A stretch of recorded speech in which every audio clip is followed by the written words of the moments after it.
এইসব প্রশ্নের উত্তর দেওয়ার কোনো সময় নেই, আর এগুলো নিয়ে আমি ভাবি না। আমাকে এখন ভারতীয় জনতা পার্টির স্পিকার ক্যান্ডিডেট নমিনেট করেছে আপনার দক্ষিণ পশ্চিম, তিনি কোচবিহার পশ্চিম থেকে নির্বাচিত বিধায়ক, উত্তরবঙ্গের প্রতিনিধিত্ব করবেন, তার রাজ্যকে প্রতিনিধিত্ব করবেন এবং একজন উচ্চশিক্ষিত তার নমিনেশন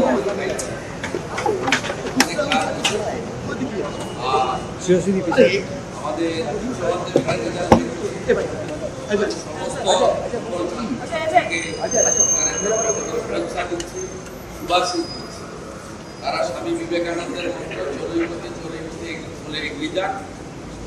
এবং আমি সংশ্লিষ্ট দপ্তরকে বলেছি যে অন্তত প্রথম, দ্বিতীয়, তৃতীয় সকল ছাত্রছাত্রীর সঙ্গে আমাকে কথা বলিয়ে দিব।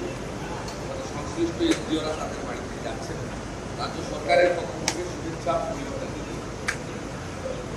ঠিক আছে, আমার প্রায়োরিটি এখন আমার আগামী দিনের প্রজন্ম যারা, তাদের সফলতাটাকে সেলিব্রেট করা, বেস্ট উইশেস দেওয়া, আর রথীন ঘোষ মহোদয়কে রিপ্রেজেন্ট করা। অন্য কথাগুলো আমার কানে ঢুকবে, আমি এগুলো নিয়ে ভাবিত হই। আর আমি নবান্নতে যাব, সব বিদ্যালয়ে বন্দে মাতরম সম্মান থেকে দিয়ে বিদ্যালয় শুরু করতে হবে, সেই নোটিশটা জারি করতে হবে।